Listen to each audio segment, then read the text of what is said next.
ನಮಸ್ಕಾರ ರೀ. ಇವತ್ತು ಲಿಂಗಾಯತ್ ಸಮಾಜದಂದು ಸೆಕೆಂಡ್ ಮ್ಯಾರೇಜ್ ಹುಡುಗನ ಬಯೋಡೇಟ್ ಅದ. ಈ ಹುಡುಗಂದು ಡೇಟ್ ಆಫ್ ಬರ್ತ್ 93 ಅದ. ಸೆಕೆಂಡ್ ಮ್ಯಾರೇಜ್ ಅದ, ಮಕ್ಕಳಿಲ್ಲ, ಡಿವೋರ್ಸ್ ಪೇಪರ್ ಕ್ಲಿಯರ್ ಅವ. ಹುಡುಗಂದು ಹೈಟ್ ಅದ 5.5 ಅದ. ಡೇಟ್ ಆಫ್ ಬರ್ತ್ 93 ಅದ, ಜನ್ಮ ಸಾಲ. ಹುಡುಗಂದು ಎಜುಕೇಷನ್ 12ವಿ ಆಗ್ಯದ, ಸೆಕೆಂಡ್ ಇಯರ್ PUC ಆಗ್ಯದ.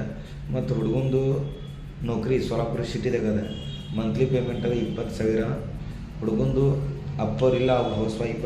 ಈ ಹುಡುಗ ಇಬ್ಬರು ಮಂದಿ ಸಿಸ್ಟರ್ ಮ್ಯಾರಿಡರ. ಹುಡುಗ ಒಬ್ಬನೇನ, ಹುಡುಗ ಬ್ರದರ್ ಇಲ್ಲ. ಸ್ಥಳದ ಸೋಲಾಪುರ ಸಿಟಿ. ಹುಡುಗನ ಪ್ರಾಪರ್ಟಿ ಸೋಲಾಪುರ ಸಿಟಿದಾಗ 2 ಅಂತಸ್ತು ಮನೆ ಅದ. ಅಪೇಕ್ಷದ ಹುಡುಗಿ ಲಿಂಗಾಯತ್ ಸಮಾಜದಂದು ಇಲ್ಲ, ಲಿಂಗಾಯತ್ ಸಮಾಜ ಯಾವಾಗ ಭೀ ಸಬ್ ಕಾಸ್ಟ್ ಇರಲಿ ನಡೀತದ. ಹುಡುಗಿದು ಎಜುಕೇಷನ್ ಒಂದು 7ನೇತಿ 8ನೇ ಮುಂದೆ ಇರಬೇಕು. ಈ ಹುಡುಗ ಮರಾಠಿ ಕನ್ನಡ 2 ಭಾಷೆ ಮಾತಾಡಲು ಬರ್ತದೆ. ಸೆಕೆಂಡ್ ಮ್ಯಾರೇಜ್ ಹುಡುಗಿ ಇತ್ತಂದ್ರೆ ಮಕ್ಕಳು ತಿರುಗಾಡ್ದು. ಹಿಂಗೆ ಈ ಹುಡುಗನ ಅಪೇಕ್ಷೆ ಅದ. ಮತ್ತು ಈ ಹುಡುಗನ ಬಾಯಟ ನಿಮ್ಗೆ ಬೇಕಿತ್ತಂದ್ರೆ ಬಂದು ಭೇಟಿಯಾರಿ, ಇಲ್ಲಾಂದ್ರೆ ವಾಟ್ಸಪ್ ಮೇಲೆ ಮೆಸೇಜ್ ಮಾಡಿರಿ. ಈ ಹುಡುಗನ ಬಾಯಟ ನಿಮ್ಗೆ ಸಿಗ್ತದೆ. ಸ್ಥಳದ ಹುಡುಗಂದು ಸೋಲಾಪುರ ಸಿಟಿ.